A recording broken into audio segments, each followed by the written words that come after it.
नमस्कार, आप देख रहे हैं वैश्य व्यापार न्यूज चैनल में। आपके साथ माधुरी कश्यप। चलिए शुरुआत करते हैं खबरों के साथ। महाराष्ट्र में शरद पवार के अप्रत्याशित फैसले को लेकर राजनीतिक में चर्चा तेज हो गई है।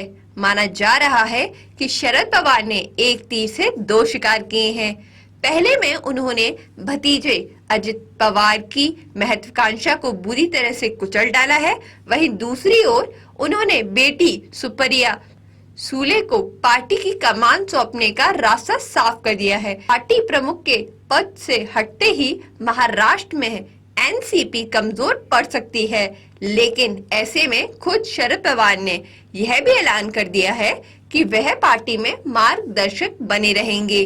दूसरी ओर शरद पवार को अपना फैसला वापस लेने के लिए दबाव भी बढ़ रहे हैं।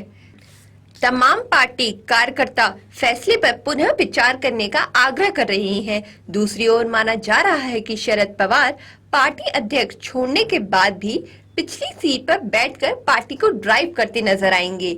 बावजूद इसके माना जा रहा है कि सुप्रिया सूले के अध्यक्ष बनने के बाद पार्टी में राज्य में ध्रुवीकरण करने की स्थिति में नहीं होगी। उधर शिवसेना उद्धव ठाकरे के नेता संजय राउत ने भी दावा किया है कि शरद पवार राजनीति से संन्यास नहीं लेने वाले। दरअसल साल 2019 में जब अजीत पवार ने बीजेपी के साथ मिलकर अल्पमत की सरकार बनाई थी, उसी वक्त पार्टी के काफी विधायक उनके साथ थे। ये कहा जा रहा है कि एनसीपी के कई नेता ईडी सीबीआई के रडार पर हैं। ऐसे में यह बहुत बड़ा सवाल बन रहा है कि जब अजीत पवार फिर से बीजेपी की ओर जा रहे थे तो वे विधायक पार्टी में कब तक ठहर पाएंगे। पहले ही पार्टी के नेता प्रफुल्ल पटेल, रामराजे निबालकर, छगन भुजबल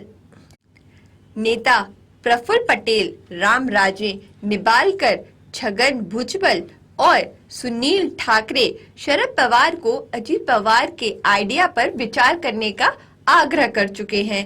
इस आग्रह को शरद पवार ने उसी समय खारिज कर दिया था। इस मुद्दे पे भले ही ना तो अजीत पवार ने कोई बयान दिया है, ना ही शरद पवार ने सार्वजनिक प्रतिक्रिया दी है। इसके बावजूद भी पार्टी में हो रहे घटनाक्रम की पूरी कहानी साफ बयां कर रही है। उधर लगातार बढ़ते दबाव के बीच पवार ने एक कमेटी का गठन किया है। यह कमेटी ही तय करेगी कि पार्टी का अगला चीफ कौन होगा।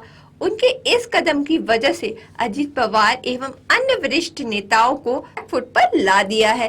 खास तौर पर बीजेपी के साथ जाने की मंशा पाले पार्टी नेताओं को बड़ा झटका मिला है। एकजुट होकर पवार को अपने पद पे बने रहने का प्रयास कर रहे हैं। बता दें कि साल 2019 में शरद पवार और अजीत पवार के बीच विवाद सामने आ चुका है।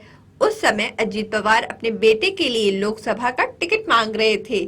इसके लिए ना चाहते हुए शरद पवार को उनकी बात माननी पड़ी थी।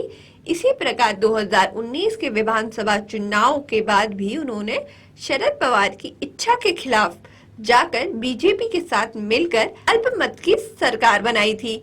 अब फिर कहा जा रहा है कि अजीत पवार बीजेपी के साथ जाने को तैयार हैं। माना जा रहा है कि राजनीति के नेता दिग्गज शरद पवार ने भी विधानसभा चुनाव के बाद से ही अध्यक्ष जयंत पाटिल और सुप्रिया सूले की भूमिका बढ़ा दी थी।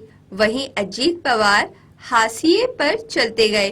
पार्टी के अंदर और बाहर भी इसे साफ महसूस किया गया है। सभी खबरें देखने के लिए बने रहिए वैश्य व्यापार न्यूज चैनल के साथ। नमस्कार।